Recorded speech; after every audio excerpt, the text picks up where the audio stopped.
আসসালামু আলাইকুম রহমতুল্লাহি ওয়া বারাকাতু। স্ক্রিন আসলে হেভি একটা ট্রান্সফরমার নিয়ে আপনাদের সামনে হাজির হয়েছি। আসলে এই ট্রান্সফরমারটা দুই হাত দিয়ে উঁচু করা খুবই কষ্টকর হয়ে যাবে। আমি এক কোনো লাড়তে পারতেছি না, কি পরিমাণ যে ওয়েট। এটার ওয়েট হলো যে কি কোরের ওয়েট হলো 14 কেজি। 14 কেজি। এটা 6.5 ইঞ্চি বিদেশি ট্রান্সফরমারের কোর। আপনারা জানেন যে এই কোরগুলার ওয়েট বেশ কম থাকে। এক এক ট্রান্সফরমারের কোরের ওয়েট এক এক ধরনের হয়ে থাকে। তো এগুলো আসলে অরিজিনাল বিদেশি যে জাহাজের ট্রান্সফরমার বলেন, বিভিন্ন বিদেশি মেশিনের ট্রান্সফরমারের কোড। তো এই ট্রান্সফরমারটা আসলে আজকে বিদেশি সিস্টেমে তৈরি করলাম। তো অনেক ভাই আসলে এখন আমাকে বললেন সারা জীবন ট্রান্সফরমার তৈরি করলাম এক ধরনের, আজকে আবার বিদেশি ট্রান্সফরমার কীভাবে তৈরি করলেন। তো আসুন তাদের জন্য গুরুত্বপূর্ণ একটা বিষয়ে কথা বলি। আপনারা দেখতেছেন এখানে যে ট্রান্সফরমারটা দেখতেছেন, মধ্যখানে গ্যাপ আছে, দুইটা দুই সাইড থেকে বের হয়েছে। অর্থাৎ এটার প্রথমে কিন্তু আমরা এখানে 15 ভোল্ট বের করেছি। এরপরে 15 ভোল্টের পরে আমরা এখান থেকে 220 ভোল্ট 225 ভোল্ট পেঁচানো হয়েছে, মানে ওই এসি সাইডটা পেঁচানো হয়েছে। এরপর আবার কিন্তু মোটা তার পেঁচানো হয়েছে। অর্থাৎ এসি সাইডটা মধ্যখানে দুই সাইড থেকে ম্যাগনেটিং করবে, মাঝখান থেকে বিদ্যুৎ বের হবে, অর্থাৎ মাঝখান থেকে আউটপুট বের হবে। তো আমি আসলে এই ট্রান্সফরমারটা আমার কাছে আসলে বিদেশি একটা মেশিন আসছিল কিছুদিন আগে।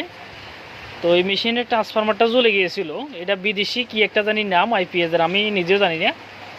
তো ওই ট্রান্সফরমারটা যখন আমি খুলি তখন ওইটার ভিতরে ওই ধরনের সিস্টেমটাই ছিল, ওইটা অ্যালুমিনিয়ামের তৈরি ছিল। এখন আমার কথা হচ্ছে ওরা যেভাবে সিস্টেম করছে যে প্রথমে ডিসি পেঁচাইলো, এরপর এসি, এরপর আবার ডিসি।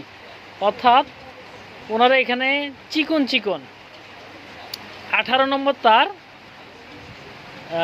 পেঁচানো হয়েছিল, অ্যালুমিনিয়ামের 18 নম্বর তার পেঁচানো হয়েছিল একসাথে। ধরেন এখানে 7টা, এখানে 7টা, হ্যাঁ। এরপরে এসি সাইড পেঁচানো হয়েছিল, এরপরে আবার 18 নম্বর তার, এখানে 7টা, এখানে 7টা, চিকন তার দিয়া ক্লিপ মেরিয়া, মানে তারগুলোটা জুট করে ক্লিপ মেরিয়া। এরপর এখানে আবার ঢালাই করা জ্বালাই আছে অ্যালুমিনিয়ামের। আমি ভাই ট্রান্সফরমারটা দেখে অবাক। তো ওই ধরনের সিস্টেমে আমি আসলে চিকন তারটা ইউজ করিনি। তো আমি মোটা দিয়ে তৈরি করছি। চিকন তার দিয়ে যদি কেউ ট্রান্সফরমার তৈরি করে তাহলে মনে করেন যে কি স্কোয়ার ওয়েভের যে ব্যাকআপটা আপনারা পান, ডিএসপির ভিতরে ওই ধরনের ব্যাকআপ পাবেন। যদি 18 নম্বর কেউ 20 অথবা 30টা তার দিয়ে ট্রান্সফরমার তৈরি করতে পারছেন, এরকম একটা ট্রান্সফরমার। তো লোডের ক্ষেত্রে যদি হিসাব করেন তাহলে কোনো কথাই নাই, মারাত্মক লেভেলের একটা লোড দিতে পারবেন। এমনিতেই এই ট্রান্সফরমারটাতে 24 ভোল্ট থেকে 2.5 কিলোওয়াট লোড দেওয়া যায়। এর আগেও একটা ট্রান্সফরমার তৈরি করছি শুধু সিঙ্গেল দিয়া। এরপরে আমার 2100 ওয়াট পর্যন্ত আমরা লোড টেস্টে গেছি। 2100 ওয়াট ছিল, 2100 ওয়াট পর্যন্ত ডিসপ্লেতে শো করছিল, 2100 ওয়াট পর্যন্ত লোড দিয়েছিলাম। তো এ ধরনের ট্রান্সফরমার সচরাচর কোনো জায়গায় তৈরি করে না। আপনারা দেখবেন চিকন একটা মোটা একটা দিয়া বিক্রি করে দিচ্ছে মার্কেটের ভিতরে।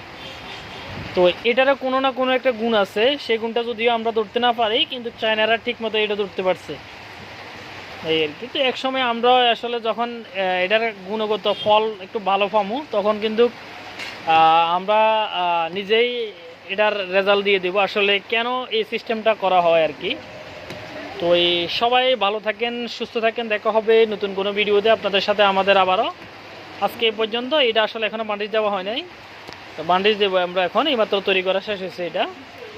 তো সবাই ভালো থাকেন, সুস্থ থাকেন। আল্লাহ হাফেজ। বকবক করতে প্রায় 4 মিনিট ভিডিও হয়ে গেল। ঠিক আছে, আল্লাহ হাফেজ।